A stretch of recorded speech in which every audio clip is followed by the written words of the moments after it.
kesadaran perlahan kembali.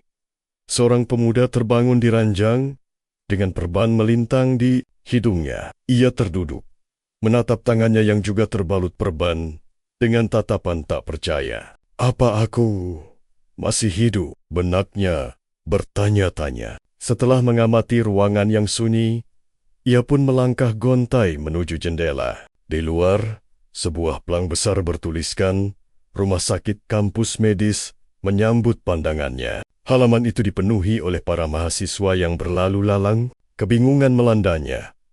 Karena seingatnya dunia ini seharusnya sudah luluh lantak. Saat bercermin, jantungnya serasa berhenti berdetak, menyadari ia telah kembali ke masa kuliahnya 10 tahun yang lalu. Tiba-tiba, di hadapannya, sebuah panel sistem transparan muncul begitu saja. Panel itu menampilkan pesan bahwa penggabungan kekuatan kerakusan telah selesai. Ia meraih ponsel di meja.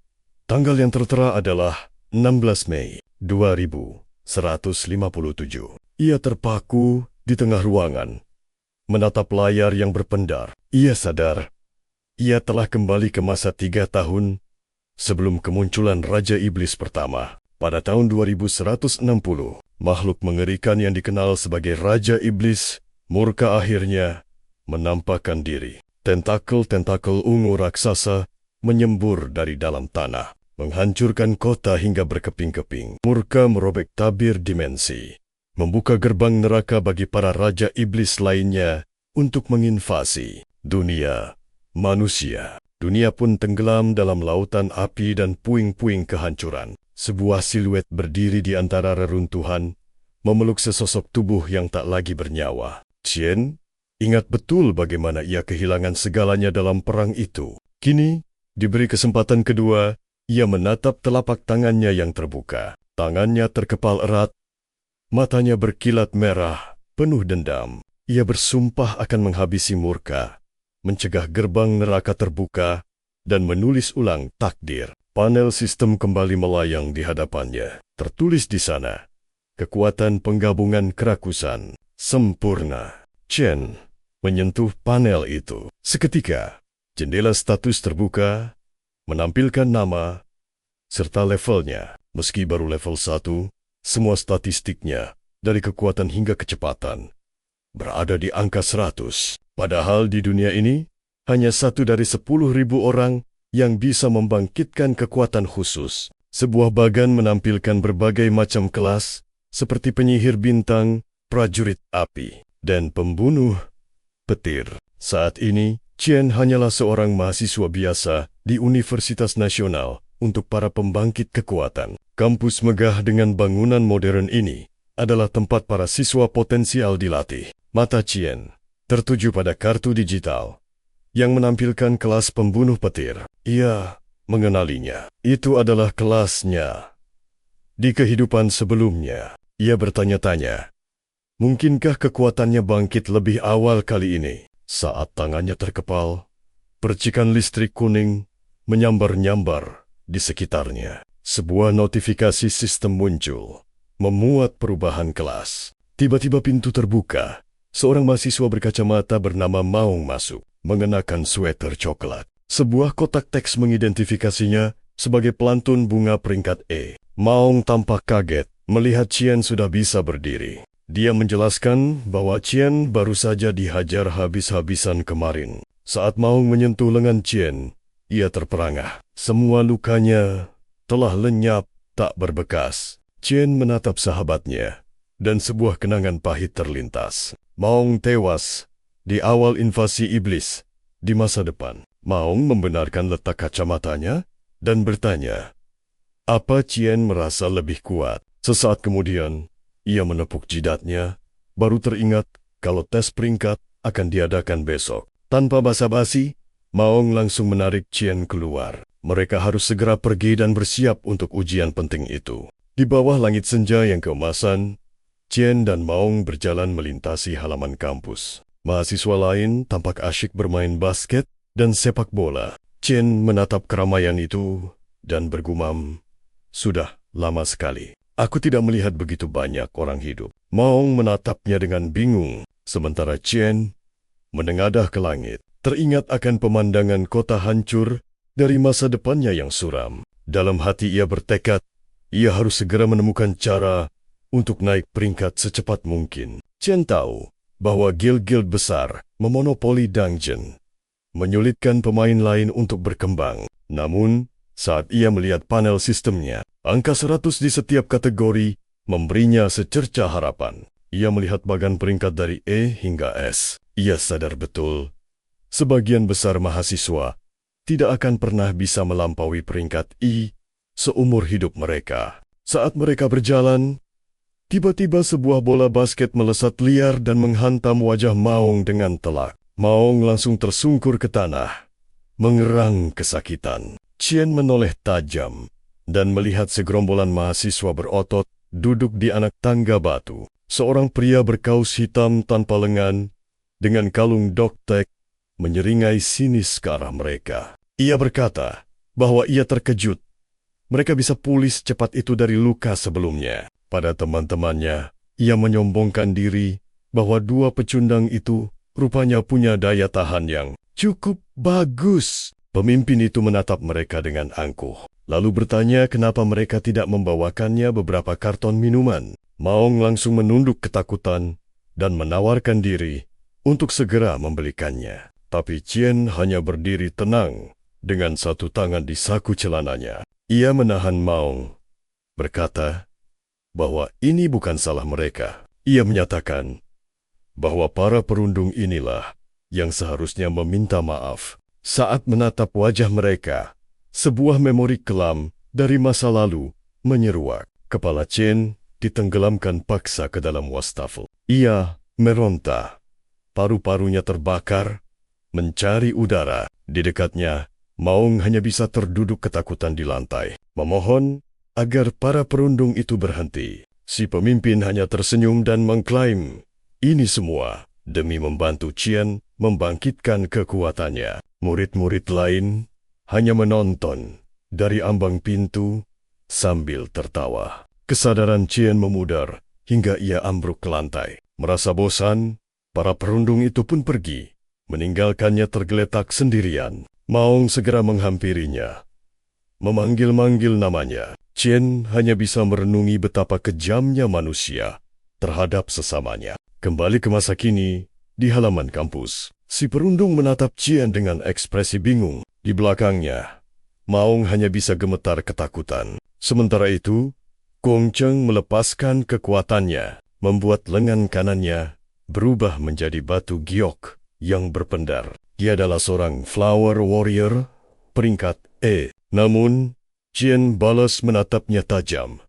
Matanya menyala semerah bara api. Dalam benaknya, Chen mencibir, menganggap Gong Cheng hanyalah pengecut yang berlindung di balik kekuasaan kakaknya, sang ketua OSIS. Dari kejauhan, kerumunan siswa hanya menonton sambil berbisik. Mereka menunjuk Chen dan Maong, melabeli keduanya sebagai sampah tak berguna di akademi. Cemoohan itu membuat Gong Cheng murka. Dengan sebuah raungan, dia melesatkan tinju batunya yang raksasa, lurus mengincar wajah Chen. Namun Chen tetap tenang tak bergeming. Ia hanya mengangkat satu tangannya. Kilatan cahaya terang tercipta saat pukulan itu ditahan dengan mudah. Chen masih berdiri kokoh di tempatnya, seolah serangan itu tak ada artinya. Sebaliknya, Gong Cheng meringis kesakitan, menarik lengannya yang terasa remuk. Para penonton terbelalak tak percaya. Bagaimana mungkin Chen menahan serangan seorang flower warrior? Chen berdiri santai sementara Gong Cheng meraung marah. Maong hanya bisa menatap ngeri.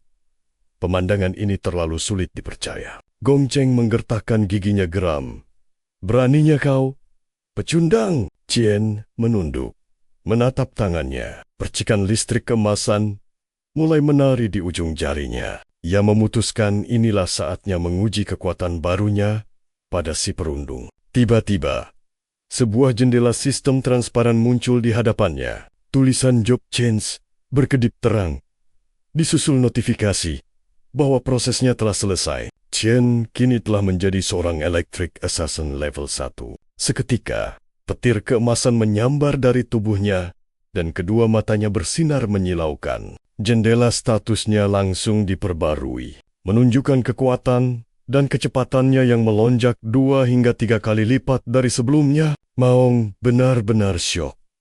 Qian, sejak kapan kau membangkitkan kekuatanmu? Tanyanya tak percaya. Melihat itu, amarah Gong Chang semakin membara. Dia mengaktifkan skill andalannya Invincible Demon Armor. Lengan batunya kini membesar berkali-kali lipat, ditumbuhi duri-duri tajam yang mengerikan. "Mati!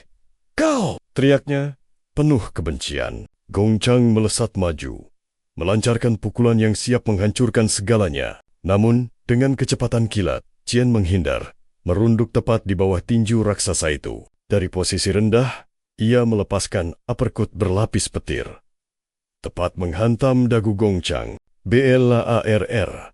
Pukulan telak Qian membuat tubuh Gong Chang terlempar jauh ke belakang. Para penonton menjerit histeris. Sebagian bahkan menutup mata saking ngerinya. Sementara Maong hanya bisa melongo. Mulutnya terbuka lebar. Gong Chang terbanting keras ke tanah, terseret beberapa meter. Dengan wajah berlumuran darah, ia berteriak putus asa pada teman-temannya. Namun, rekannya yang berambut perak itu hanya membeku di tempat. Keringat dingin membasahi tubuhnya yang gemetar hebat. Qian berdiri dengan tenang. Tubuhnya diselimuti percikan petir keemasan. Tak terima, Gong Chang melompat tinggi, bersiap untuk serangan terakhir yang nekat. Dengan tinju batu terangkat, Qian dengan santai mengulurkan tangannya dan menangkap pergelangan. Tangan Gong Chang, kereta listrik, langsung menyambar di titik sentuhan mereka. Mata Qian berpendar kuning terang, menatap tajam ke arah si perundung. "Kau," bisiknya dingin, terlalu lemah. Dan dengan satu gerakan, Qian membanting tubuh Gong Chang ke tanah, diiringi ledakan petir yang dahsyat. Debeum. Benturan itu menciptakan gelombang kejut, menerbangkan debu ke segala arah. Tubuh Gong Chang terpental lagi, sebelum akhirnya menabrak tangga batu tribun. Di dekat tribun yang retak, Gong Chang terbaring tak sadarkan diri. Tubuhnya penuh luka dan darah. Maong terduduk lemas di rerumputan. Napasnya tersengal melihat kekuatan Qian. Sementara itu, Qian hanya berdiri diam, menatap darah di tangannya. Ia kemudian membuka jendela statusnya. Anehnya, levelnya masih 1 dengan semua statistik di angka 100 poin. Qian pun sadar, wujud elektrik assassin ini memang kuat untuk melawan musuh level rendah. Tapi statusnya sama sekali tidak meningkat. Dia butuh cara lain untuk mendapatkan experience point. Sebuah bilah petir kuning terbentuk di tangan Qian. Perlahan, ia melangkah mendekati Gong Chang yang terkapar. Para siswa menatap ngeri, sementara Maong berteriak memohonnya untuk berhenti. Tapi Qian tak peduli. Ia kini berdiri tepat di atas tubuh Gong Chang. Matanya kembali berpendar tajam. Sebuah pikiran kelam terlintas. Untuk menjadi lebih kuat, haruskah aku kembali ke cara-cara kejam dari kehidupanku yang dulu? Sambil mencengkeram kerah baju Gong Chang, Qian menodongkan bilah petir itu tepat di lehernya. Tepat pada saat itu, sebuah suara menginterupsi. Seorang wanita berambut pirang, Ling Yu, sang wakil ketua OSIS, mendekat. "Hentikan," ujarnya dengan tenang. "Hukuman ini sudah lebih dari cukup." Qian menatapnya sejenak, lalu melepaskan cengkeramannya. Gong Chang langsung lari terbirit-birit. Kerumunan siswa menelan ludah ketakutan. Sebagian bersumpah tidak akan pernah cari masalah dengan Qian lagi. Qian dan Maong pun berbalik dan pergi dari sana. Dari belakang, Ling Yu menatap kepergian mereka dengan senyuman misterius di wajahnya. Malamnya di asrama, Maong bercerita dengan heboh. Dia menceritakan bagaimana Qian membangkitkan kekuatan petir dahsyat dan menghabisi geng itu sendirian. Teman sekamarnya, Shang Zhou dan Shang Yu, keduanya adalah Okener peringkat A yang lemah. Tentu saja, mereka sama sekali tidak percaya. Omong kosong. Shang Zhou mencitak kepala Maong, menyuruhnya berhenti mengigau. Logikanya sederhana. Katanya, kalau Qian sekuat itu, Buat apa dia setiap hari lari keliling lapangan seperti orang bodoh? Kesimpulan mereka cuma satu. Maung pasti dipukuli terlalu keras sampai otaknya bergeser. Sambil berkata begitu, Sang Zo memunculkan bola energi merah kecil. Dengan bangga, dia menyatakan dirinya lah Kor Mage, satu-satunya job tempur di kamar ini. Ia lalu menatap cermin dan memamerkan otot lengannya yang tak seberapa. Dengan nada meremehkan, ia mencemooh Chen, yang dianggapnya terlalu payah untuk menjadi seorang pembunuh. Peringatan pun diberikan. Tes peringkat akhir akan digelar esok hari. Di dalam sarang iblis, pelatihan peringkat E, sebuah portal api oranye yang bergejolak, bersinar di antara dua pilar batu kuno. Seorang pria berambut pirang bernama Gong Ting melangkah keluar dari kobaran api. Dengan angkuh, Ling Yu mengikuti di belakangnya, disambut oleh para siswa yang membungkuk hormat. Gong Cheng telah menunggu mereka di dekat sana. Wajah, hidung, dan lengannya terbungkus perban putih. Ia menatap kakaknya dengan tatapan penuh harap. Dengan suara lirih, ia mengadu pada Gong Ting bahwa si Chen telah mempermalukannya di depan semua orang. Tatapan Gong Ting menajam menatap adiknya. Tanpa emosi, ia berjanji akan menyelesaikan masalah ini secara pribadi. Tak lama kemudian, Gong Ting dan Ling Yu duduk di sebuah meja makan yang mewah. Sambil memotong steaknya, Gong Ting mendengarkan penjelasan Ling Yu bahwa kurang dari 10 orang di sekolah itu yang telah mencapai peringkat dang. Ling Yu menekankan sebuah fakta pahit, bahwa tidak semua orang punya akses istimewa ke sarang iblis seperti yang dimiliki Gong Ting. Sementara itu, di sisi lain kota, Chen justru sedang menantang badai, berlari, menembus tirai hujan di kegelapan malam. Ia mengenakan jaket biru sambil memikul beban seberat 100 kilogram. Ia sedang menuntaskan lari sejauh 20 kilometer. Keringat dan air hujan menjadi satu di wajahnya. Namun fokusnya pada pernapasan tak pernah goyah. Ia percaya bahwa tubuh fisik yang kokoh adalah pondasi utama untuk menggunakan kekuatan petir sang pembunuh. Kilas balik terlempar ke masa depan yang kelam. Tahun 2160, tentakel ungu raksasa merobek langit, menghancurkan peradaban manusia. Di tengah puing dan hujan, Cemberutu memeluk tubuh dingin adiknya yang telah direnggut nyawanya oleh Raja Iblis. Rat, kembali ke masa kini, mata Chen menyala, merah membara di tengah hujan. Misi pertamanya telah terpatri, membunuh Rat dan mencegah kehancuran dunia. Tiba-tiba, ponselnya bergetar di dalam saku. Sebuah panggilan masuk dari nama yang mengguncang jiwanya. Adiknya, Siyun, dengan tangan yang sedikit gemetar, ia memasang herbat dan menjawab panggilan itu. Berdiri mematung di tengah lintasan lari yang sunyi. Suara ceria Siyun terdengar dari seberang. Ia bertanya, mengapa Chen meneleponnya berkali-kali hari ini. Menjelaskan bahwa ia sedang ikut kompetisi dan ponselnya kehabisan baterai. Dengan penuh semangat, Siyun berkata, jika ia memenangkan hadiahnya, mereka bisa melunasi uang sewa rumah. Chen hanya bisa menunduk, terdiam 1000 bahasa. Doanya untuk kembali ke masa lalu telah terkabul. Namun terasa begitu menyakitkan. Siyun bertanya, apakah di sana juga hujan dan heran?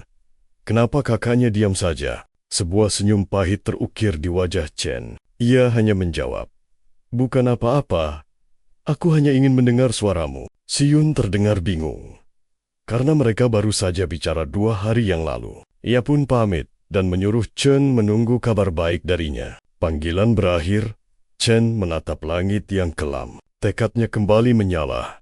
Ia berbalik dan melanjutkan larinya. 3 putaran lagi harus ia selesaikan. Setelah 8 jam berlalu, ia akhirnya kembali ke asrama. Chen berdiri di kamar mandi, menatap pantulan dirinya di cermin yang beruap. Ia sadar, tubuh ini memang lebih muda dan secara fisik lebih lemah dari sebelumnya. Tapi jiwanya yang perkasa perlahan mulai beradaptasi. Kemudian, si Chen duduk di tepi ranjangnya terbalut jubah hitam. Ia merenungkan betapa sulitnya menaikkan level karena semua sarang iblis dikendalikan oleh guild besar. Bagaimana ia akan menemukan monster untuk dilawan? Dan apa sebenarnya kekuatan kerakusan itu? Pertanyaan itu menggantung di benaknya. Tepat saat kesadarannya mulai memudar, sebuah pesan sistem berwarna merah darah muncul dalam kegelapan.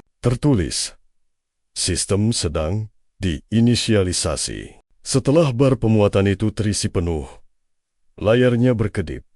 Sistem kerakusan diaktifkan. Seketika, dunia di sekelilingnya runtuh. Chen terlempar ke dalam jurang merah yang tak berdasar, lalu melakukan salto dan mendarat dengan satu lutut di atas permukaan air berwarna darah. Ia mendongak, dan di hadapannya berdiri sebuah menara hitam raksasa penuh duri yang menjulang, menusuk langit ungu. Ia terheran. Bagaimana mungkin ia bisa sampai di tempat aneh ini? Padahal seharusnya ia sedang tertidur.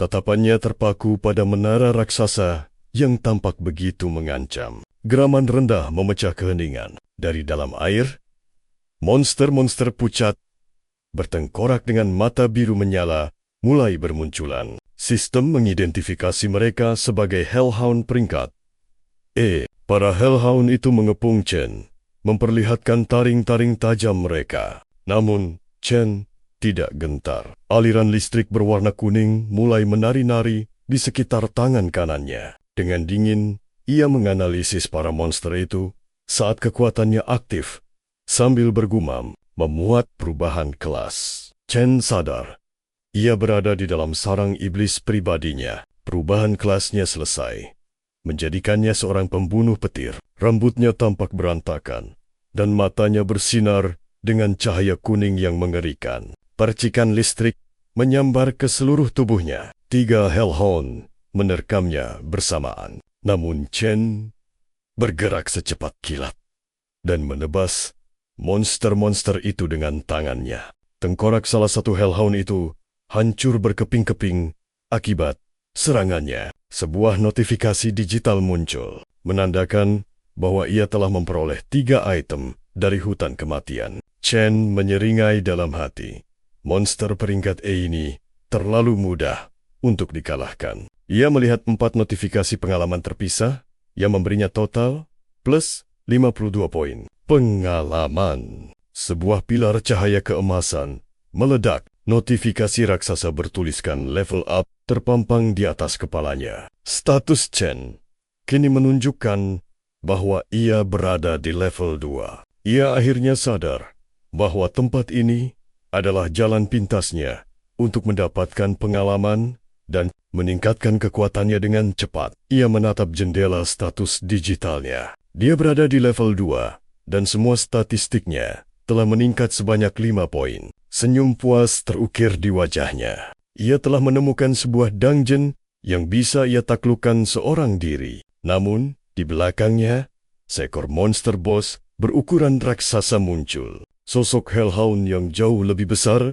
dengan kepala tengkorak dan mata merah yang menyala-nyala. Monster itu membuka mulutnya, memperlihatkan gigi-gigi setajam pisau. Si Chen berbalik dan bersiap melancarkan serangan listrik kuningnya. Satu tebasan kilat mengoyak leher sang monster, membuat darah segar muncrat kemana-mana. Jendela notifikasi pun muncul. 320 poin pengalaman berhasil didapatkan. Tak lama, sebuah panji kenaikan level yang megah bersinar. Kini, Chen telah mencapai level 3. Layar kemenangan menampilkan harta rampasannya. 18 taring hutan kematian dan 1 kristal hutan kematian. Tanpa menunggu lama, Chen kembali memeriksa statusnya. Poin kecepatannya meroket hingga 330. Dia sadar, monster boss memberikan pengalaman yang jauh lebih melimpah dibanding monster biasa. Senyum puas terukir di wajahnya. Merasakan kekuatannya yang bertumbuh pesat. Dengan gagah, dia berdiri di atas bangkai monster boss yang telah tumbang. Tiba-tiba, sebuah jendela sistem berwarna merah menyala muncul di atas bangkai itu. Tertulis di sana sebuah kata yang mengejutkan.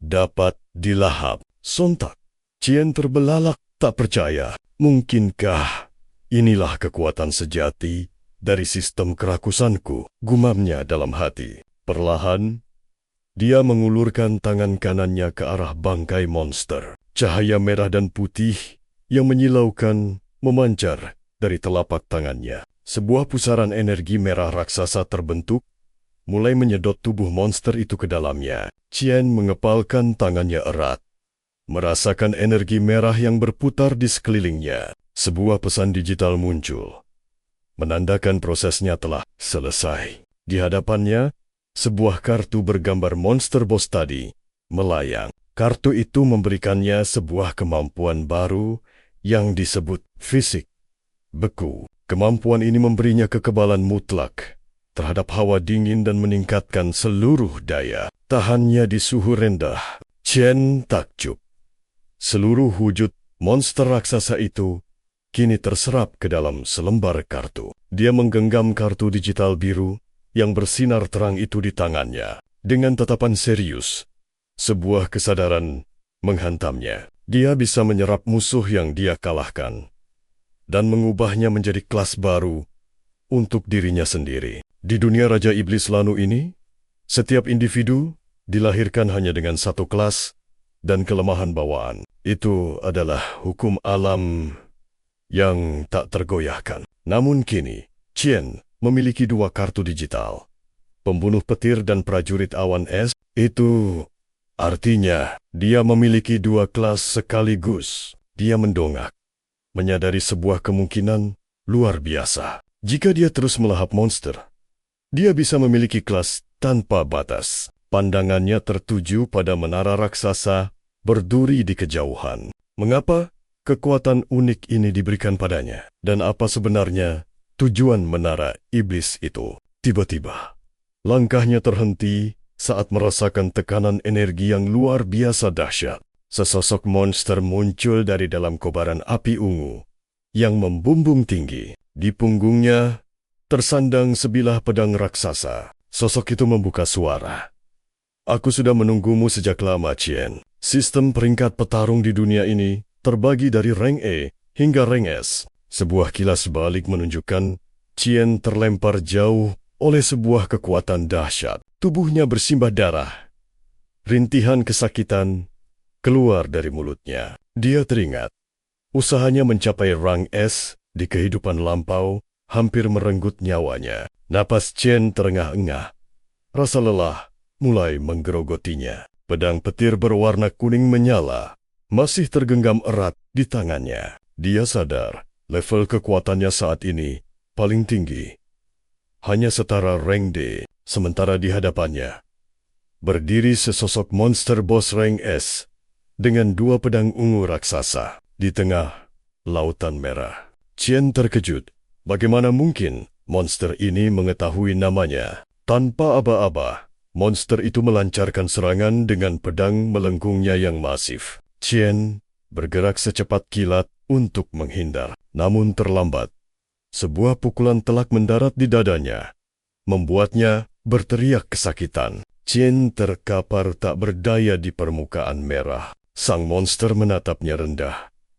Kau masih mau berjuang? Luka yang diderita Qian begitu parah. Dia menatap balik sang monster, menyadari bahwa monster itu ingin dia tunduk. Tinggallah di sini dan jaga menara ini untukku, pinta monster itu. Monster itu menyebutnya sebagai sebuah kesempatan langka. Namun, Qian balas menatap dengan ekspresi penuh tekad yang membara. Aku tidak akan pernah tinggal di tempat terkutuk ini, serunya. Tiba-tiba, sebilah pedang energi ungu merobek udara. Darah segar menyembur dari bahu Qian. Dia menatap lukanya dengan tatapan tak percaya. Sang monster terlihat murka. Ujung pedang ungunya kini terarah lurus padanya. Aku sudah cukup bersabar, karena hanya kaulah yang bisa memasuki lapisan ini, geram monster itu. Tengkorak-tengkorak mengerikan mulai muncul dari lautan merah di sekitar mereka. Qian berdiri seorang diri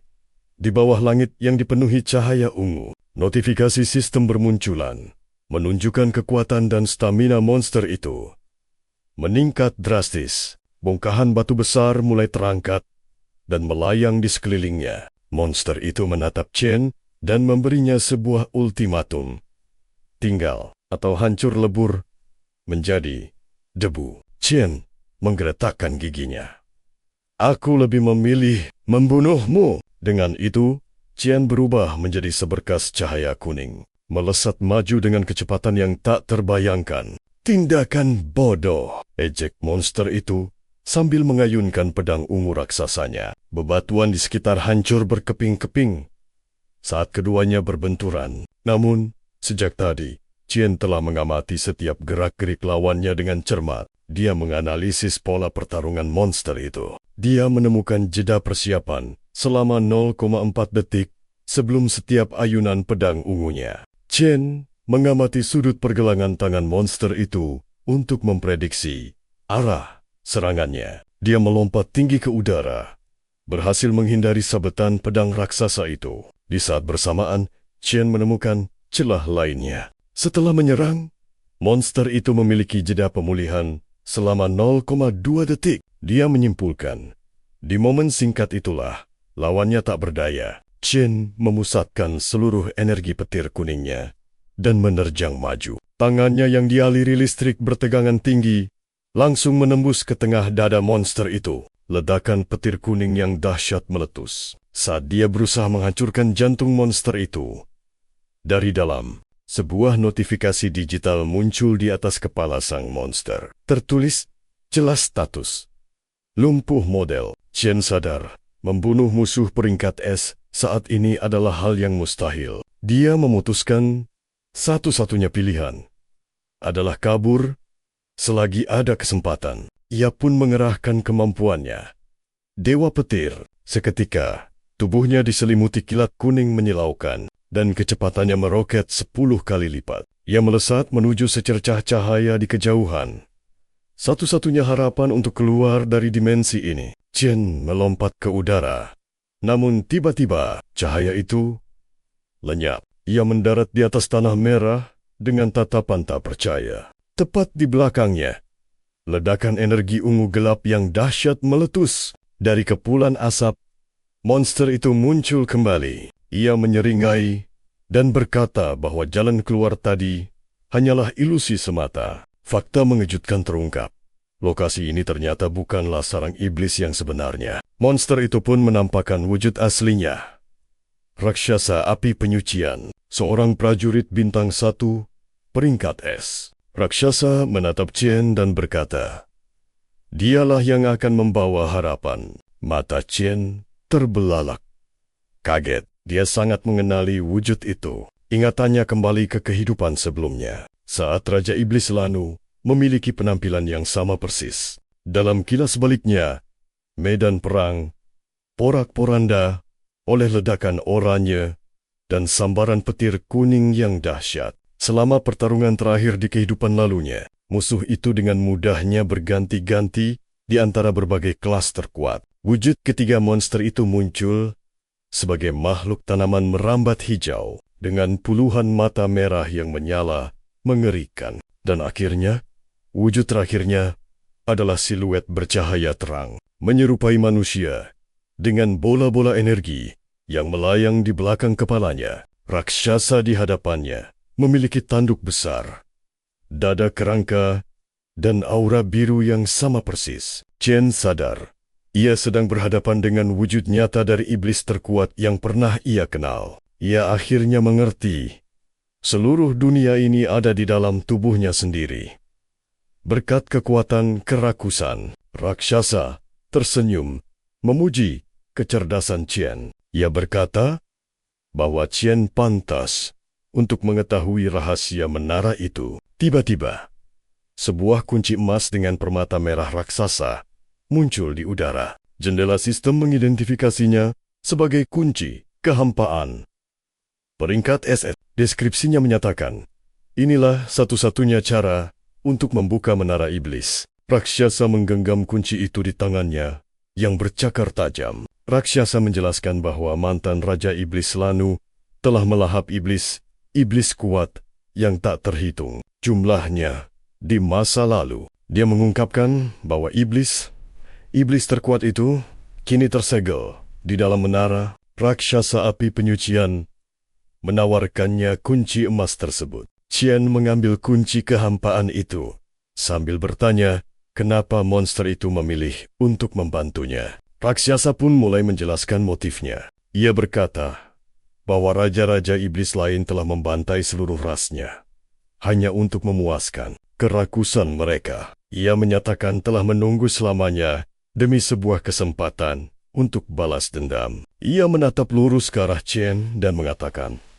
ternyata orang misterius itu benar. Qian adalah satu-satunya harapan. Qian tampak bingung dan bertanya, siapa orang misterius yang ia maksud? Raksasa hanya menunjuk ke arah menara gelap raksasa di kejauhan. Dia memberitahu Qian bahwa semua jawaban yang dicarinya tersembunyi di dalam sana. Tiba-tiba, tubuh raksasa mulai bersinar dengan cahaya biru dan putih yang cemerlang. Perlahan, ia larut menjadi partikel-partikel cahaya. Ia berpesan pada Qian untuk mengambil kekuatannya dan menggunakannya untuk membalas dendam pada para raja iblis. Pesan itu memberitahu Qian bahwa dia harus menjadi tak terkalahkan dan membuka menara iblis. Pesan itu juga memperingatkannya bahwa iblis di dalam menara sangatlah buas dan tidak akan mudah untuk ditaklukkan. Siluet gelap para raja iblis muncul di kehampaan merah. Raksasa memberitahunya bahwa ia harus menaklukkan dan melahap mereka semua untuk mencapai puncak dunia. Kepala monster itu pecah menjadi kepingan-kepingan cahaya yang indah. Sisa-sisa terakhirnya melayang di udara yang hampa. Raksasa berkata bahwa hanya orang dengan tekad baja yang pantas menerima kekuatannya. Qian berdiri tegap di permukaan merah, sementara energi monster itu melayang di sekitarnya. Ia mengangkat tangannya untuk menyerap semua cahaya ungu itu. Sebuah notifikasi raksasa pun muncul. Peningkatan level melahap. Qian diselimuti aura kuning terang. Levelnya meroket menjadi 10. Layar kemenangan muncul, menunjukkan bahwa ia telah memperoleh 2 item bernama tulang dunia bawah. Raksasa Qian menatap tinjunya dan berjanji akan meneruskan tekad monster itu. Sebuah pesan digital menyatakan bahwa proses melahap telah selesai. Sebuah kartu untuk raksasa api penyucian pun muncul. Kartu itu menunjukkan bahwa monster tersebut adalah prajurit bintang dengan kemampuan cengkeraman, tulang penghancur, dan serangan gravitasi 3 kali lipat. Qian berkata, dia akan membuat musuh-musuhnya membayar dengan darah. Adegan beralih kembali ke kamar asramanya.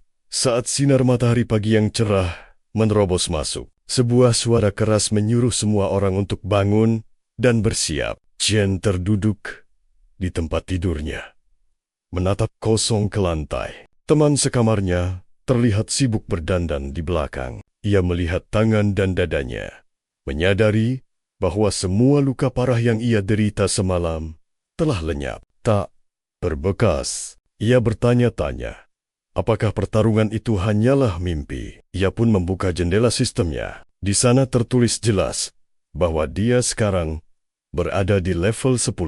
Semua statistik dasarnya telah meningkat pesat menjadi 150. Kartu raksasa api penyucian dan item lainnya juga terlihat di dalam inventarisnya. Qian sadar dia telah naik 9 level hanya dalam 1 malam. Ia merenungkan setinggi apa peringkatnya sekarang dalam sistem akademi. Teman sekamarnya, Shang Zuo, berjalan menghampiri dan mencondongkan tubuhnya ke arah Qian. Shang Zuo tersenyum mengejek dan menyindir bahwa Maong menyebut Qian sebagai orang yang sangat kuat. Maong hanya bisa berdiri gugup. Tatapan Shang Zuo menajam dan bertanya apakah Qian mencoba merebut posisi siswa terbaik di asrama. Qian balas menatapnya tanpa rasa takut. Saat Sang Ho memberitahu mereka bahwa ujian kenaikan peringkat akan segera dimulai, lalu pergi. Setelah itu, mereka pun menuruni tangga kampus sambil menyantap roti sarapan mereka. Dia menjelaskan bahwa setiap peringkat kekuatan dibagi lagi menjadi 3 level: rendah, menengah, dan tinggi. Sebuah grafik digital menyala, menunjukkan mayoritas siswa masih di peringkat E rendah. Namun yang terkuat sudah mencapai D menengah. Dengan bangga, Xiang Zuo menyombongkan peringkat I menengah miliknya, yang katanya setara dengan 10 siswa level rendah. Melihat itu, Ma Long berbisik pada Chen, menyuruhnya menargetkan peringkat D untuk memberi kejutan pada para saingan mereka. Langkah mereka terhenti di sebuah plaza megah. Tempat layar raksasa mengumumkan dimulainya upacara ujian kenaikan peringkat Universitas Kebangkitan Nasional. Lautan siswa berseragam sudah memadati area. Namun di sebuah lorong, pemandangan tak mengenakan terjadi. 2 preman kampus sedang menyudutkan seorang siswa yang lebih lemah. Maong langsung mengenali mereka sebagai anak buah Gong Cheng dan menyarankan untuk menghindar. Tapi anehnya, kedua perundung itu tiba-tiba berkeringat dingin. Wajah mereka pucat pasi ketakutan. Tanpa diduga, mereka bersujud hingga dahi menyentuh tanah, memanggilnya, "Kakak besar Chen!" Xiang Zuo dan Maong, teman sekamarnya, hanya bisa melongo tak percaya. Xiang Zuo akhirnya sadar cerita Maong tentang kekuatan Chen selama ini mungkin bukan bualan belaka. Sementara itu, Chen terus melangkah dengan tenang, seolah tak peduli pada 2 orang yang masih bersujud di belakangnya. Tiba-tiba, langkahnya dihadang oleh pria berambut biru keabuan bernama Jiang Jian. Jabatannya terpampang jelas. Anggota Dewan Mahasiswa. Dengan senyum meremehkan, Jiang Jian langsung menyindir insiden antara Chen dengan Gong Cheng. Dia mengingatkan Chen bahwa Gong Cheng adalah adik dari sang ketua OSIS, Gong Ting. Di balik tembok, Maong dan Xiang Zuo mengintip dengan cemas. Mereka tahu Jiang Jian bukan orang sembarangan. Seorang petinggi berpengaruh peringkat D dan tangan kanan ketua. Mereka khawatir Chen kini menjadi target barunya. Jiang Jian mendekatkan wajahnya ke telinga Chen. Berbisik, dia mengaku bisa mencium aroma kekuatan sejati dari jarak 1 mil. Namun kemudian, dia menghina Chen, mengatakan kalau aroma Chen hanyalah bau sampah dari kaum rendahan. Dengan tatapan dingin, Chen balik bertanya, "Apa kau anjing?" Wajah Jiang Jian langsung memerah padam menahan amarah. Urat-urat di lehernya menegang saat dia membentak Chen. Matanya melotot dan giginya bergemeletuk, menuntut Chen mengulangi perkataannya. Tepat saat situasi memuncak, sebuah suara menginterupsi. Gong Ting, sang ketua OSIS, menyuruhnya berhenti. Dia menjelaskan telah menginvestigasi pertarungan itu, dan dia mengakui adiknya, Gong Cheng, yang bersalah dan pantas menerima hukuman. Chen dan Gong Ting saling melempar tatapan tajam. Hening sesaat.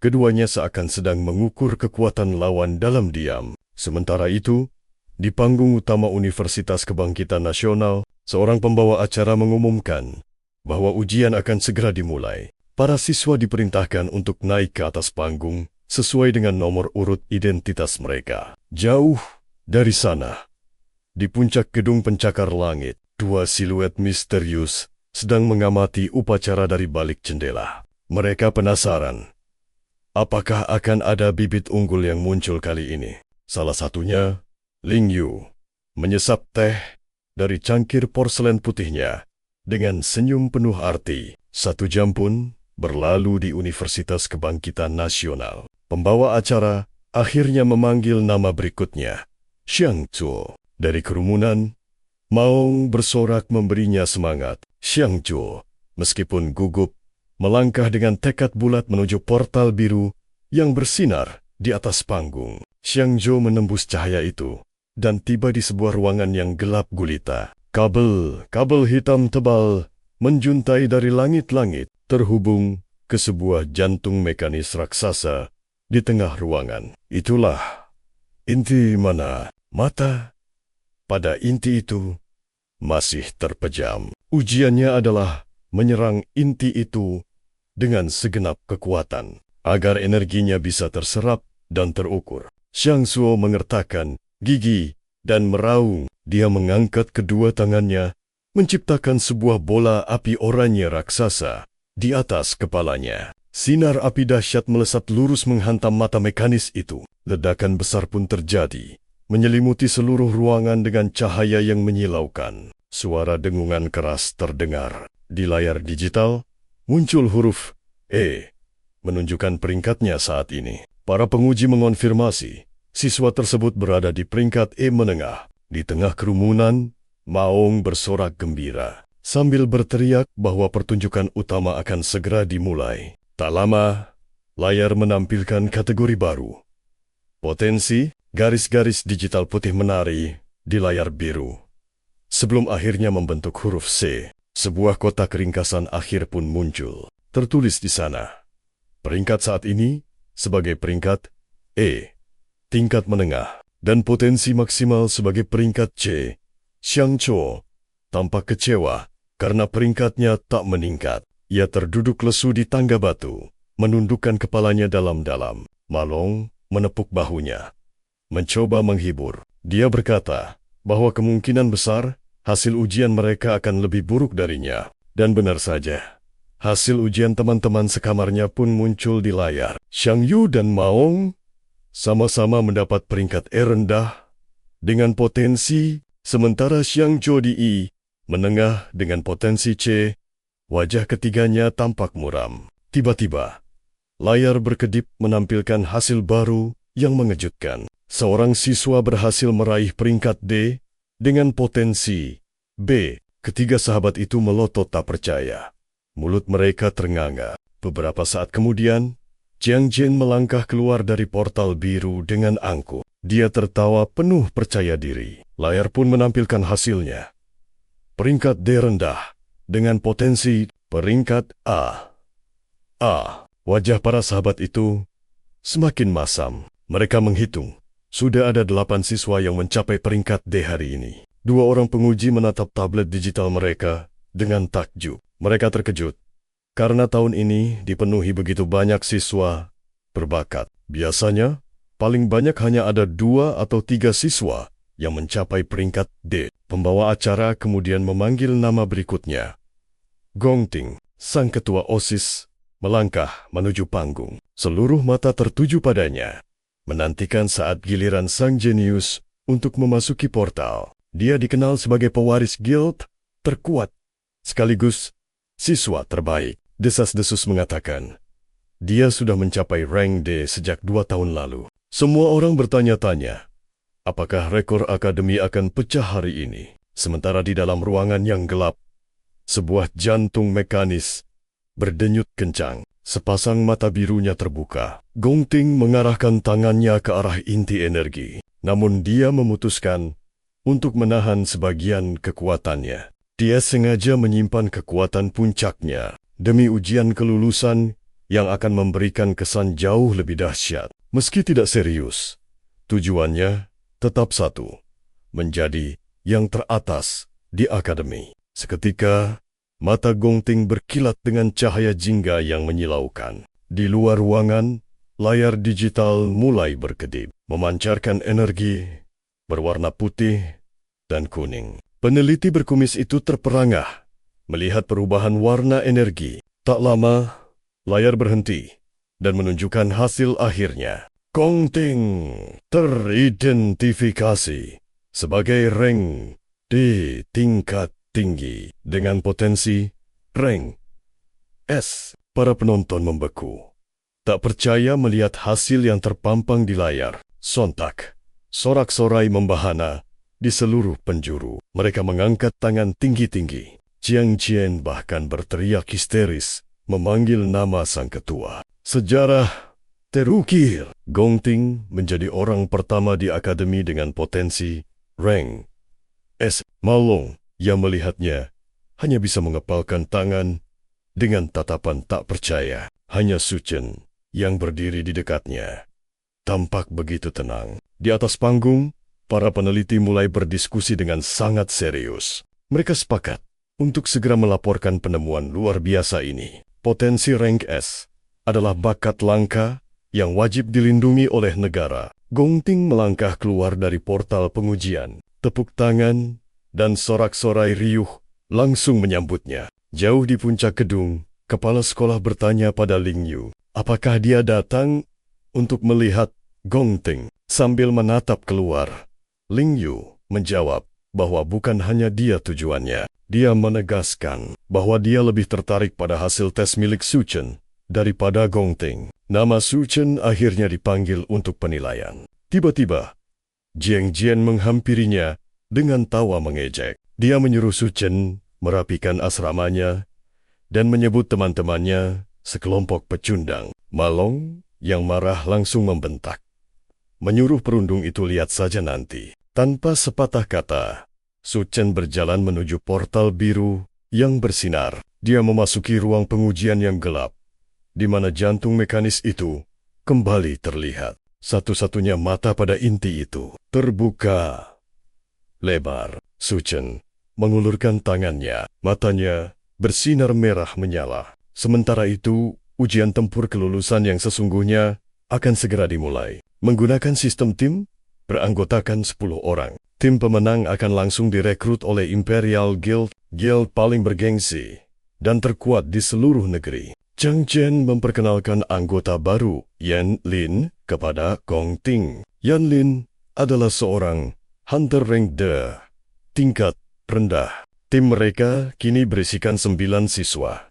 Semuanya rank D. Mereka hanya butuh Gong Ting untuk melengkapi formasi sempurna ini. Gong Ting tersenyum percaya diri di tengah sorakan timnya. Di sisi lain, Malong dan teman-temannya tampak muram. Malong terus menatap arlojinya dengan ekspresi penuh kekhawatiran. Su Chen sudah terlalu lama di dalam portal tanpa ada hasil apapun. Siswa lain yang lewat mulai mengejek Su Chen, menyebutnya sampah tak berguna. Mereka yakin dia terlalu lemah, bahkan untuk sekadar mendapatkan ranking. Jiang Jian mengajak Gong Ting pergi karena tim mereka sudah lengkap. Gong Ting setuju, dan mereka mulai beranjak dari sana. Namun, tiba-tiba, layar digital di panggung berkedip hebat. Sebuah huruf D yang besar muncul di layar. Malong dan teman-temannya melotot tak percaya. Mulut mereka terenganga. Mereka benar-benar syok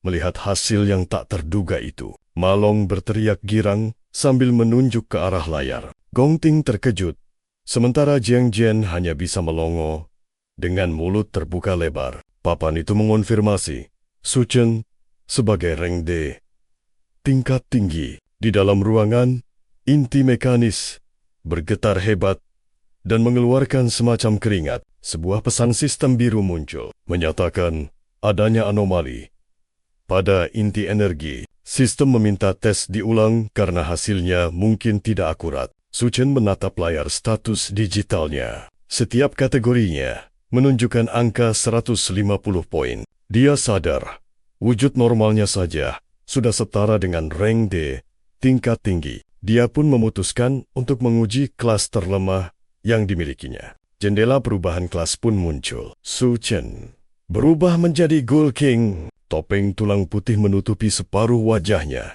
dengan mata kanan yang menyala merah darah. Seketika, ranking di layar luar kembali berubah. Setelah berkedip sejenak, muncul tulisan rank C, tingkat menengah.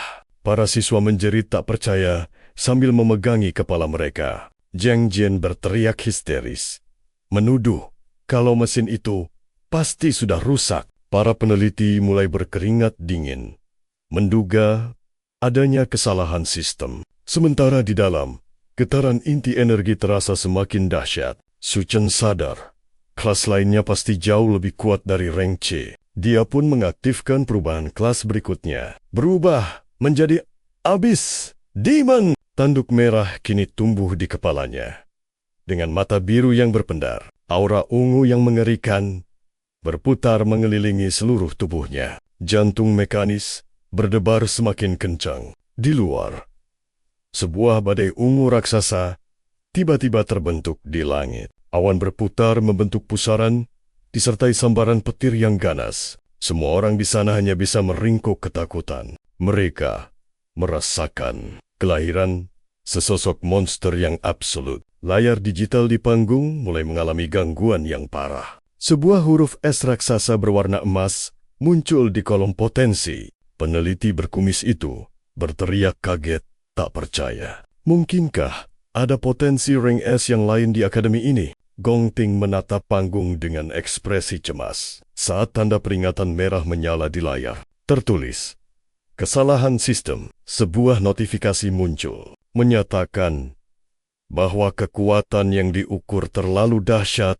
untuk diberi peringkat. Zhang Jian hanya bisa berteriak tak percaya. Matanya terbelalak. Tiba-tiba saja, seluruh ruang pengujian meledak dahsyat. Api dan ledakan energi biru menyelimuti panggung. Dua ilmuwan yang bertugas langsung berlari panik ke pusat ledakan. Mereka berteriak bahwa inti sistem kelebihan beban dan harus segera memeriksa situasinya. Sementara itu, mata Qian bersinar sian terang saat skillnya aktif. Seketika, heksagon digital hijau muncul di atas kepala para siswa, menandai mereka semua sebagai peringkat. Pandangannya beralih pada Gong Ting. Di atas kepalanya ada heksagon merah muda yang menunjukkan peringkat C tingkat menengah. Chen menyadari, ketua OSIS itu juga menyembunyikan kekuatan sejatinya. Para ilmuwan akhirnya mengumumkan bahwa penilaian peringkat terpaksa ditunda dan akan dilanjutkan esok hari. Maung dan Xiang Zuo bersorak gembira, memuji kehebatan Chen. Namun, tiba-tiba Zhang Jian datang dengan wajah penuh amarah. Dia membentak Chen, menunjuk-nunjuk dengan kasar, lalu mendekatkan wajahnya dengan mengancam. Dia menuduh Chen telah merusak mesin dan membuang waktu Dewan Mahasiswa. Chen hanya diam, mengepalkan tinjunya sementara percikan listrik kuning mulai menyambar di sekitarnya. Hampir saja Chen menyerang Zhang Jian. Tapi Gong Ting turun tangan, menyuruh Zhang Jian untuk berhenti bersikap kurang ajar. Gong Ting lalu menoleh pada Chen. Secara pribadi, ia mengundangnya bergabung dengan tim elitnya untuk ujian tempur kelulusan nanti. Zhang Jian tampak kesal. Bukankah tim mereka sudah penuh? Dia sadar harus ada yang ditendang untuk memberi tempat bagi Chen. Sambil tersenyum, dia mengulurkan tangan ke bahu Chen untuk menyambutnya. Namun, Chen dengan cepat menepis tangan itu dan berkata, "Aku tidak tertarik." Gong Ting dan Zhang Jian terperangah mendengar penolakan itu. Zhang Jian berteriak bahwa tim mereka adalah yang terkuat di sekolah ini. Chen hanya menoleh sedikit dan berkata, "Kau terlalu berisik. Jangan pernah ganggu aku lagi." Amarah Zhang Jian meledak. Bahkan, percikan api menyembur dari mulutnya. Para siswa mulai berbisik-bisik, menganggapnya sangat nekat, menolak ketua OSIS. Tapi Qian berlalu begitu saja, dengan wajah datar. Dari kejauhan, Maung dan teman-temannya hanya bisa melongo kaget, sementara Gong Ting terdiam menatap punggung Qian yang menjauh.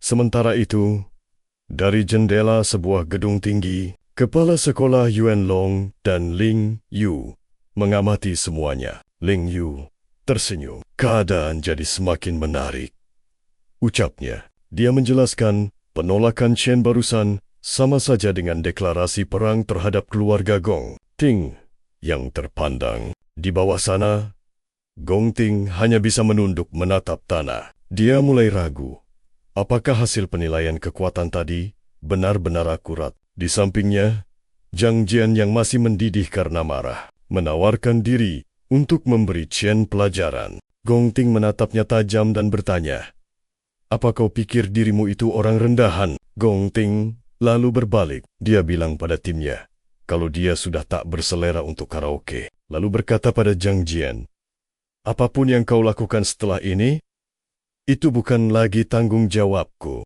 Zhang Jian menyeringai lebar. Dia sudah mendapat lampu hijau untuk bertindak. 10 menit kemudian, seorang siswa melapor pada Zhang Jian bahwa Chen sudah meninggalkan sekolah. Zhang Jian langsung meremukan kaleng soda dengan kakinya. Wajahnya menunjukkan semangat untuk menyergap Chen di luar kampus. Sementara itu, Chen berjalan santai di sepanjang pagar. Dengan earphone terpasang di telinganya, pikirannya tenang, melayang ke masa lalu. Sebuah kilas balik menunjukkan sekelompok pejuang berdiri di hadapan mata raksasa berwarna merah. muda yang menyala. Itulah monster rat. Tentakel-tentakel raksasa dengan banyak mata merah muncul dari tanah, menghancurkan guild mereka dalam sekejap. Narasi Qian menjelaskan bahwa rat akhirnya turun ke dunia manusia. Kembali ke masa kini, Qian berdiri di jalanan yang retak. Dia punya rencana untuk melacak keberadaan rat. Tapi untuk itu, dia butuh dana yang sangat besar. Langkahnya terhenti di sebuah bangunan klasik berwarna putih dengan papan nama besar bertuliskan Mithril Monster Exchange. Dia pun memasuki Mithril Monster Exchange. Di dalam ruangan yang penuh dengan berbagai senjata, dia meletakkan beberapa taring monster tajam di atas meja. Seorang petugas menatap taring itu dengan bingung. Rekan wanitanya, Nona Lee, langsung mengenalinya sebagai taring dari Monster Greyhound. Petugas pria itu tampak meremehkan. Dia menjelaskan bahwa tempat ini hanya memperdagangkan item kelas atas untuk para pejuang hebat. Dia bahkan menyebut taring peringkat E itu sampah. Lalu pergi begitu saja ke belakang toko. Dia menyuruh Nona Lee untuk membereskan sisanya. Tak lama, Qian memeriksa ponselnya dan notifikasi senilai 18.000 masuk. Uang ini cukup untuk sewa, gumamnya. Qian lalu mengangkat tangannya. Kotak-kotak digital dan cahaya ungu mulai terbentuk di telapaknya. Dari udara kosong, dia menarik pedang besar bergerigi berwarna ungu. Dia menatap senjata yang bersinar terang itu. Dia yakin pedang besar ini adalah item langka peringkat A. Petugas tadi mengejek Nona Lee, mengatakan kalau senjata peringkat A nilainya jutaan dan mustahil ditemukan di sini. Namun tiba-tiba, seorang pria bernama Qing Shi memasuki ruangan. Matanya langsung tertuju pada pedang itu. Dia berkata, item itu bukan peringkat A atau B. Itu adalah item peringkat S dari Abyssal Land. Petugas tadi langsung pucat pasi. Wajahnya memerah. Matanya melotot. Dan dia berteriak kaget. Qing Shi dengan cepat menghampiri Qian, lalu menggenggam tangannya dengan erat. Dia berkata pada Qian bahwa ini adalah sebuah kehormatan besar. Lalu dengan hormat mengundangnya ke ruang VIP. Dengan tatapan tenang, Qian langsung mengenali sosok di hadapannya sebagai pemimpin Guild Mithril. Di dalam ruang VIP yang mewah, mereka duduk di sofa hijau berukir emas. Dan Qing Shi langsung bertanya, harga yang Qian minta untuk senjatanya. Mata merah Qian menatap tajam. 1 juta, ucapnya singkat. Qing Shi terperangah. Ia tahu pedang itu bernilai puluhan juta. Qian menjelaskan bahwa pedang itu hanyalah jaminan untuk sebuah pinjaman dan berjanji akan menebusnya dalam waktu 1 bulan. Qing Shi terkesan dengan ketenangan dan kepercayaan diri pemuda di hadapannya. Sementara itu, Qian dengan santai menyesap minumannya. Mengamati gerak-geriknya, Qing Shi semakin yakin bahwa dia bukanlah orang biasa. Qian bahkan menawarkan bunga 10% untuk pinjaman itu. Qing Shi lalu menyuruh Nona Lee keluar agar mereka bisa bicara empat mata. Ia membetulkan kacamatanya dan tersenyum licik. Analisisnya tajam. Ia mengidentifikasi Qian sebagai mahasiswa dari Universitas Kebangkitan Nasional. Ia tahu ujian kelulusan akan diadakan dalam 1 bulan dengan hadiah 1 juta. Jumlah dan waktu yang sangat pas dengan rencana Qian. Qing Shi sadar pemuda ini sangat butuh uang. Karena itu, ia mengajukan tawaran baru yang lebih menggiurkan. Ia akan meminjamkan 1,5 juta tunai saat itu juga. Dan tanpa bunga untuk bulan pertama. Qing Shi berdiri dan mengulurkan tangannya. Ia berkata ingin menjalin pertemanan. Qian mendengarkan dengan tenang saat Qing Shi berjanji akan menjaga kerahasiaan mereka dan memintanya untuk selalu menggunakan fasilitas miliknya di masa depan. Qian mengamati pemimpin guild itu. Terkesan dengan kemampuannya menganalisis situasi dengan begitu cepat. Ia memutuskan bahwa ia butuh sekutu yang bisa dipercaya untuk membantunya melawan murka sang raja. Iblis, kedua pria itu pun berjabat tangan, menyegel kesepakatan. Tangan Qing Shi diletakkan di atas sebuah gulungan sihir.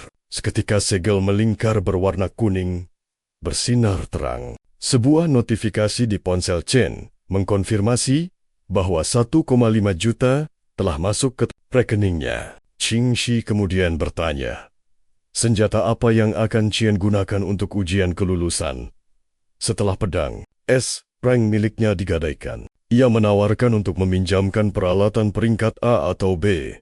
Namun Chen dengan tenang menolaknya. Tangan kirinya terangkat, dan panel digital berwarna merah muda muncul di udara, memanggil pedang ungu abu kedua yang identik dengan yang pertama. Chen menggenggam senjata bercahaya itu dengan santai, sementara Qingxi dan para asistennya hanya bisa ternganga tak percaya. Chen melangkah keluar dari toko, sementara di belakangnya Qingxi langsung mempromosikan Nona Li karena pelayanannya yang luar biasa. Sebuah taksi kuning membawanya ke terminal bus antar kota Changchang, di mana ia berdiri menunggu seseorang. Sebuah kilas balik pahit terlintas saat ia belum bangkit dan kesulitan membayar sewa. Adiknya, Se Yun, berusaha menghiburnya ketika melihat saldo mereka yang hanya $15,60. Se Yun terlihat memandangi surat penerimaan dari Institut Seni Pusat Internasional sebelum merobeknya hingga hancur berkeping-keping. Sambil menangis, ia berkata bahwa ia hanya ingin tetap berada di sisi kakaknya. Kembali ke masa kini, Qian menunggu di dekat pagar, hingga sebuah teriakan keras memanggil kakak, membuatnya menoleh ke arah sumber suara. Qian langsung memeluk adiknya dengan erat. Meski terkejut, Qian hanya tersenyum lembut sambil mendekap Ciun, adiknya. Ciun terlihat cemberut dan memukul pelan dadanya, bertanya apa kakaknya bertingkah aneh karena seorang gadis. Qian hanya tertawa dan mengambil alih koper kuning adiknya. Mereka berjalan bersama di bawah langit cerah dengan Ciun yang berceloteh riang. Dalam hatinya, ia bersumpah akan melindungi senyuman itu. Namun, adegan beralih ke sebuah gang yang gelap dan sunyi. Zhang Jian berdiri di sana, dikelilingi oleh pria-pria bertopeng. Ia menunjuk sebuah rute di peta, jalan pulang yang akan dilewati Qian. Perintahnya jelas, bersembunyi, dan tunggu saat yang tepat untuk melakukan penyergapan. Terngiang ucapan Qian yang menyuruhnya diam. Zhang Jian menggeretakkan giginya penuh dendam, bersumpah akan menghancurkan Qian agar tidak bisa ikut ujian. Wajahnya membiru karena amarah saat ia mengeluarkan belati bergerigi yang bercahaya, menyebut Qian sebagai orang yang sombong sambil tertawa sinis. Di jalanan yang ramai, Qian dan Ciun berjalan pulang bersama. Ciun dengan santai meminum susu dari kotak kecil bergambar sapi. Ia bertanya, apakah kakaknya stres karena ujian kelulusan, dan menyuruhnya untuk lebih tenang. Kemudian, Ciun mulai menyanyikan lagu tentang percaya pada diri sendiri, membuat Qian berpikir betapa seringnya pria membangun dinding emosional di sekitar mereka. Mereka terus melangkah pulang, tanpa menyadari dari gang gelap di dekatnya. Zhang Jian dan dua anak buahnya sedang mengawasi. Zhang Jian tertawa licik, merasa beruntung karena gang itu tidak memiliki kamera pengawas. Tapi tiba-tiba, Qian menyipitkan matanya. Ia bisa mencium aroma familiar dari anggota dewan siswa yang bersembunyi. Tatapannya menembus kegelapan, menangkap siluet mereka. Qian merogoh sakunya, mengeluarkan dua earbud nirkabel berwarna putih, dan dengan lembut memasangkannya ke telinga adiknya. Akhir-akhir ini, kakak sering mendengarkan lagu ini, ucapnya. Ciun pun memejamkan mata, menikmati alunan musik. Musik bisa menunjukkan kondisi mental seseorang, gumam Qian sambil melangkah maju. Matanya kini bersinar dengan cahaya biru yang dingin. Dari kegelapan, Zhang Jian dan sekelompok pria bertopeng akhirnya melangkah keluar dari persembunyian mereka. Di atas kepala mereka, heksagon digital biru bersinar, mengungkap peringkat Zhang Jian di level D dan yang lainnya di level E. Sementara itu, Ciun masih terhanyut dalam alunan musiknya. Ingatan pahit menyeruak di benak Qian tentang kehilangan adiknya di tahun 2160. Namun, takdir memberinya kesempatan kedua. Terlahir kembali Di tahun 2167, 7 tahun penantian akhirnya berakhir saat ia kembali bersama keluarganya. Kini, wajah Chan memerah padam oleh amarah yang meluap. Petir kuning menyambar, menyelimuti seluruh tubuhnya dengan aura mengintimidasi. Dengan tatapan membara dan rahang mengeras, ia menantang para berandalan yang mulai mengepungnya. Dalam sekejap, Cichen melesat secepat kilat, meninggalkan jejak petir kuning di belakangnya. Ia menerjang ke depan, dan sebuah tendangan telak mendarat di wajah salah satu dari mereka. Melihat itu, penyerang lainnya gemetar ketakutan. Di sisi lain, Ciun berjalan santai dengan mata terpejam, menikmati musik dari earbuds-nya, tak menyadari kekacauan di sekitarnya. Chen menari di tengah kepungan musuh. Setiap pukulan dan tendangannya merobohkan beberapa orang sekaligus. Sebuah tongkat kayu melayang, namun ia menghindar dengan mudah. Dengan satu tendangan balik, penyerangnya terpental jauh ke belakang. Lengannya dicengkeram, dan terdengar suara tulang yang patah. Jeritan kesakitan menggema di gang sempit itu. Cichen mengakhirinya dengan hantaman keras tepat di wajahnya. Ledakan dahsyat tercipta dari pukulan itu. Boom! Para berandalan itu gemetar hebat. Bertanya-tanya, bagaimana mungkin Chen bisa sekuat ini? Ia terus melaju di sepanjang gang. Setiap gerakan tangan dan kakinya melumpuhkan lawan. Zhang Jian mengamuk, menerjang Chen dengan pisau bergeriginya. Tapi Chen menyambutnya dengan tinju beraliran listrik yang menghantam telak wajah Zhang Jian. Tubuhnya menghantam trotoar dengan keras. Debu mengepul, diiringi suara dentuman yang memekakan telinga. Chen berdiri angkuh di atas lawannya yang terkapar. Matanya menyala merah terang, menatap tajam Zhang Jian dan berkata, "Bukankah sudah kuperingatkan untuk tidak pernah menggangguku lagi?" Pisau bergerigi itu kini menempel dingin di leher Zhang Jian. "Diam," bisiknya. "Satu suara saja, dan kau mati." Zhang Jian sadar, ini bukan gertakan. Aura membunuh yang dipancarkan Chan begitu nyata. Chen berdiri tegap, dikelilingi oleh tubuh-tubuh anggota geng yang terkapar tak berdaya di gang itu. "Ingat baik-baik setiap kataku," desisnya pada Zhang Jian. Ia memperingatkan mereka untuk tidak pernah lagi muncul di hadapannya. Ancamannya begitu jelas, "Sentuh adikku, atau bahkan mendekatinya, dan aku akan membuat kalian semua lenyap dari dunia ini." Dan Ciun masih asyik mendengarkan musik lewat earbuds-nya. Tiba-tiba, air mata mengalir saat mendengar lirik lagu itu. Ia bingung, mengapa lagu ini terasa begitu menyedihkan dan membuatnya kesepian. Sebuah firasat muncul, seolah kakaknya telah melalui penderitaan luar biasa selama mereka terpisah. Musik. Di tengah jalan, Cian memberikan sebuah kotak merah kecil pada Ciun. Saat dibuka, di dalamnya terbaring sebuah pena emas yang berkilauan indah. Ciun menatap hadiah itu dengan mata berbinar. Cian tersenyum lembut. Namun di balik itu, tangannya yang terkepal masih berlumuran darah. Sementara itu, di gang, Zhang Jian dan anak buahnya tergeletak di tanah dengan luka parah. Mereka merintih memanggil ambulans. Malamnya di rumah, Ciun mencoba pena emas itu di udara.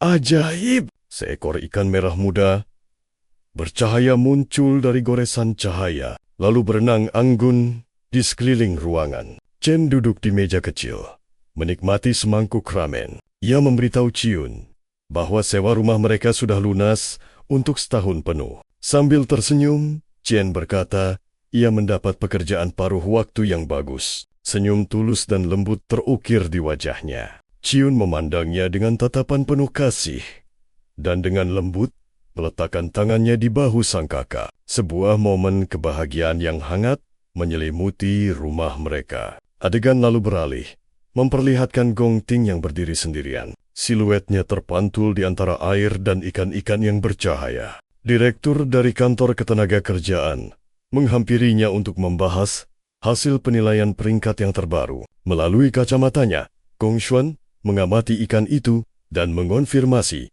bahwa Chen memang seorang awakener. Peringkat C. Sang direktur menekankan Saat ini Qian adalah satu-satunya mahasiswa yang peringkatnya melampaui Gong Ting di seluruh universitas. Gong Wan menyinggung soal posisi kosong yang harus diisi. Ia lalu berkata pada pamannya untuk tidak cemas, mengklaim bahwa ia belum mengeluarkan kekuatan penuhnya saat tes. Gong Ying bersumpah, ia akan membuktikan siapa siswa terkuat yang sesungguhnya. Kamar nomor 23, Asrama Putra, Universitas Nasional Awakener. Qin berdiri di bawah pancuran, air membasahi bahunya. Ia mulai merenungkan masa depannya, piala emas, dan hadiah uang tunai $1 juta untuk ujian kelulusan nanti. Dan juga kemitraan barunya dengan sang ketua guild, Qingxi. Malamnya, Chan berbaring di ranjangnya, memejamkan mata untuk tidur. Saat ia terlelap, musik. Sebuah notifikasi sistem muncul. Sistem kerakusan diaktifkan. Tiba-tiba, kesadaran Chan terlempar kembali ke gurun merah. Di hadapannya, sebuah menara iblis raksasa menjulang tinggi ke awan ungu. Ia pun memeriksa jendela statusnya yang terbaru. Levelnya kini 10. Dengan gelar pembangkit tenaga laut tingkat menengah. Di tangannya, sebuah kunci peringkat SSS musik bernama kekosongan bersinar terang. Rasa penasaran menyelimutinya. Seperti apa isi menara iblis itu? Ia mendekati gerbang batu kolosal dan mengulurkan kuncinya. Cahaya putih dan ungu yang menyilaukan meledak saat gerbang terbuka. Sebuah pusaran energi ungu raksasa berputar di ambang pintu. Chan melangkah melewati portal itu, memasuki dunia yang benar-benar baru. Tempat ini dikenal sebagai Gurun Bintang Jatuh. Seketika, sebuah tekanan maha dahsyat menghimpit Chan. Ia dipaksa berlutut, kedua tangannya menekan tanah, dan setiap tarikan napas terasa menyiksa. Erangan kesakitan lolos dari bibirnya. Saat ia sadar, gravitasi di sini 10 kali lipat lebih berat dari bumi. Sosok monster ungu yang dikenal sebagai singa hantu muncul di puncak bukit. Prajurit bintang peringkat B itu menatapnya dengan mata putih yang berpendar mengancam. Chan berjuang di bawah tekanan gravitasi 10G, namun berhasil memicu perubahan kelas. Sistem merespon, mengubahnya menjadi pembunuh petir level 10. Sebilah pedang petir keemasan terwujud di tangannya.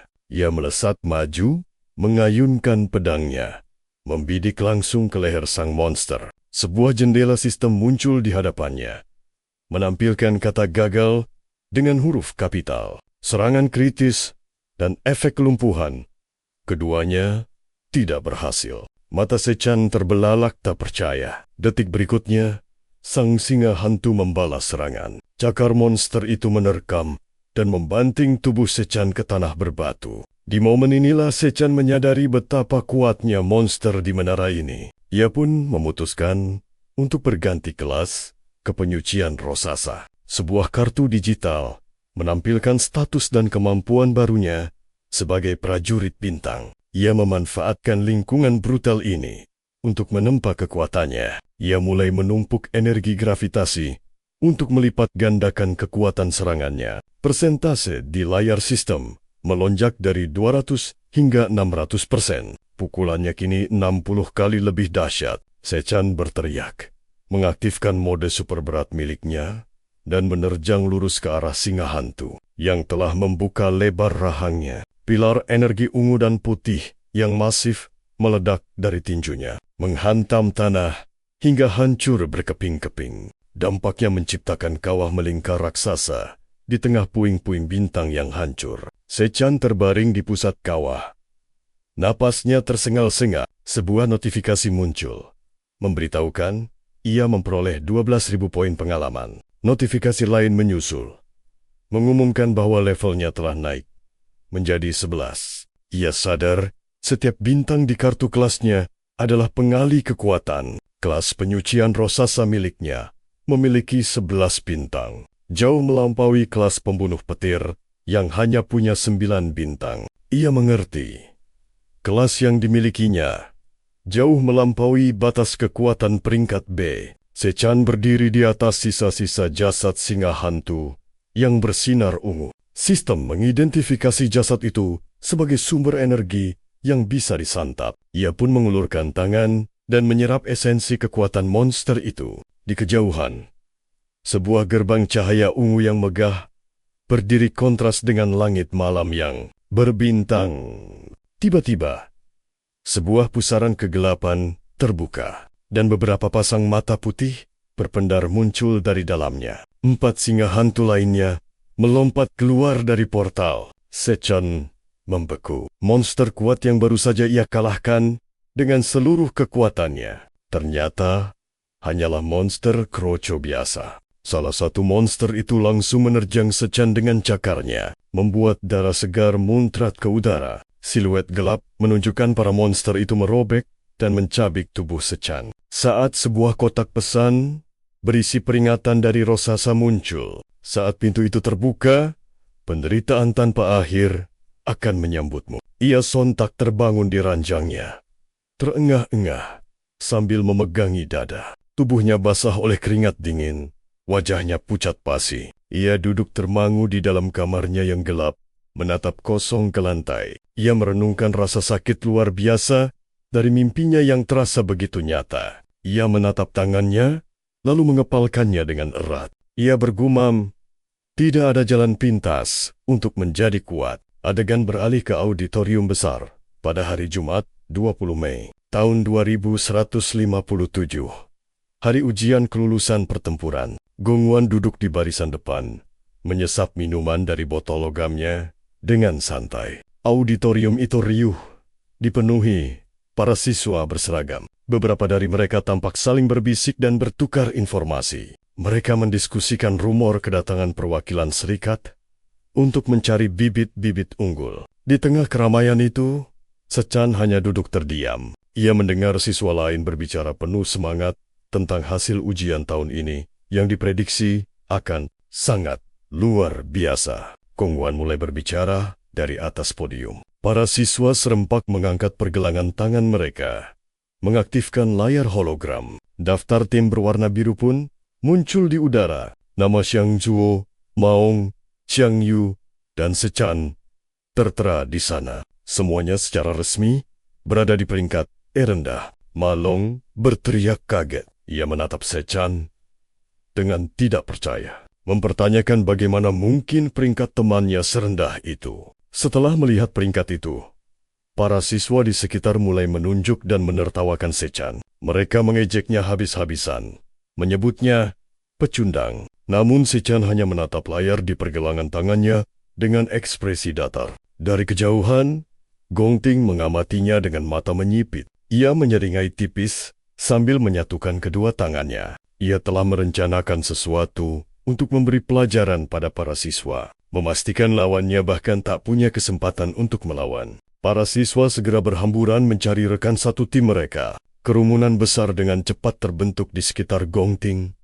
Semuanya memperebutkan perhatiannya. Mereka memohon agar diizinkan bergabung dengan tim elitnya. Seorang gadis berambut merah muda bahkan meneriakkan tentang kelas penyembuh yang dimilikinya. Seorang pria dengan ikat kepala berteriak lantang, menyatakan siap menjadi anjing pesuruh sang ketua. Namun Gongting tetap diam, tak peduli pada semua kebisingan itu. Salah satu anggota Dewan Siswa akhirnya membubarkan kerumunan, mengatakan bahwa mereka terlalu berisik dan hanya tersisa satu slot di tim itu. Setengah jam pun berlalu, kelompok-kelompok siswa telah terbentuk. Gelang di pergelangan tangan mereka menyala hijau, dengan pesan digital tim terbentuk terpampang jelas. Hanya Sechan dan ketiga teman sekamarnya yang masih berdiri sendirian. Mereka menatap pergelangan tangan masing-masing.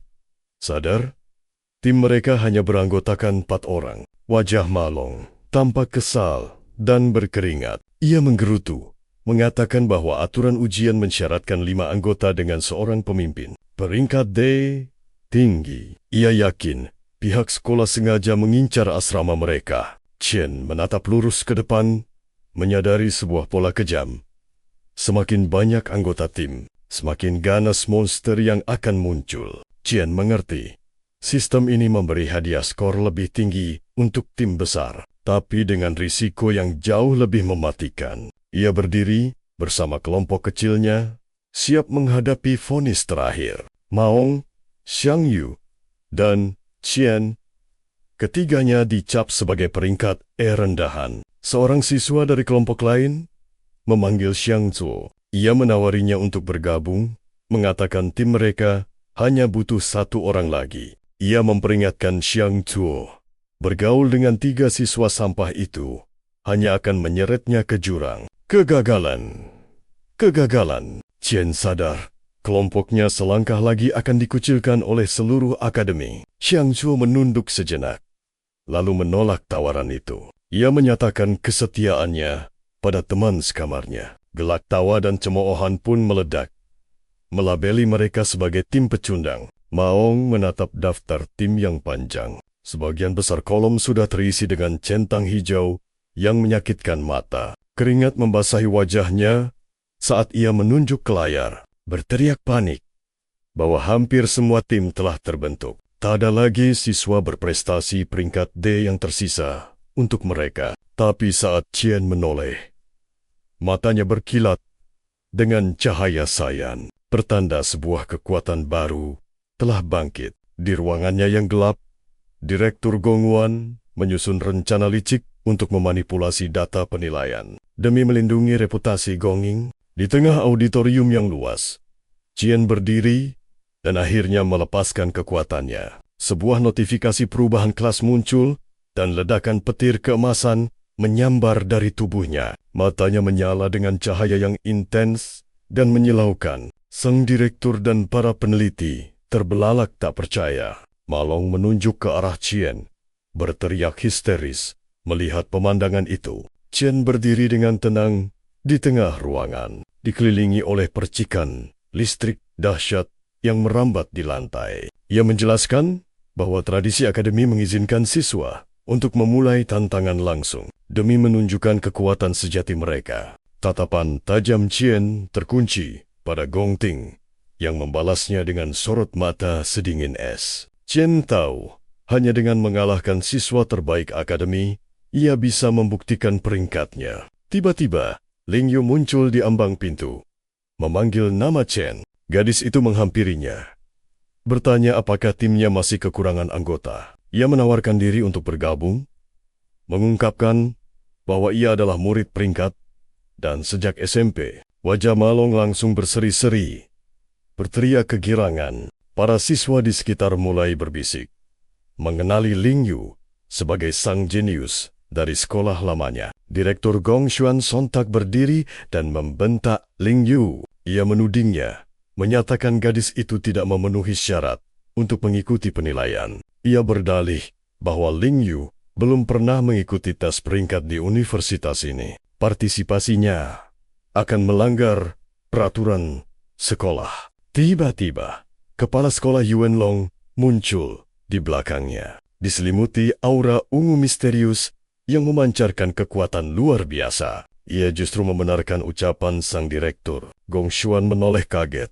Keringat dingin mulai membanjiri wajahnya. Kepala sekolah Yuan Long dan Ling Yu berdiri dalam selubung cahaya ungu. Qian mengamati mereka, merasakan kekuatan dahsyat dari sang kepala sekolah. Ia mencatat, Yuan Long adalah seorang petarung, tapi bisa menggunakan teleportasi. Sebuah kombinasi yang sangat langka. Mata Sayan Qian bersinar, mencoba memindai peringkat mereka. Namun yang muncul hanyalah 2 heksagon digital bertanda tanya, menandakan level kekuatan mereka tersembunyi. Gongwan mencoba berdalih, berbicara tentang tujuan penilaian dan pentingnya bakat yang teruji. Kepala sekolah Yuan Long menatapnya dengan tatapan sedingin es. Ia menyatakan bahwa sekolah harus bertanggung jawab atas kesempatan setiap siswanya. Gongwan terperanjat.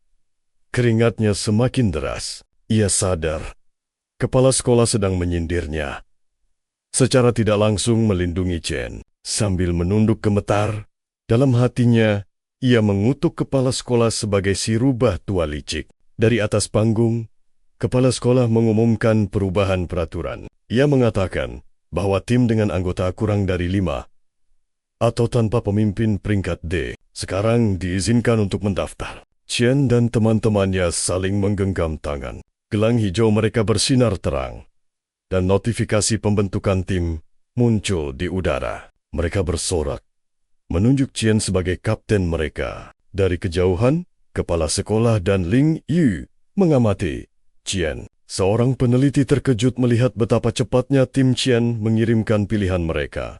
Para siswa di sekitar berteriak ngeri saat pilihan yang tertera di layar utama muncul. Malong dan yang lainnya panik seketika. Mereka berteriak histeris, meminta Qian untuk membatalkan pendaftaran itu secepatnya. Namun, Qian tetap diam membisu. Ia hanya menatap layar di pergelangan tangannya yang masih bercahaya dengan ekspresi yang sangat serius.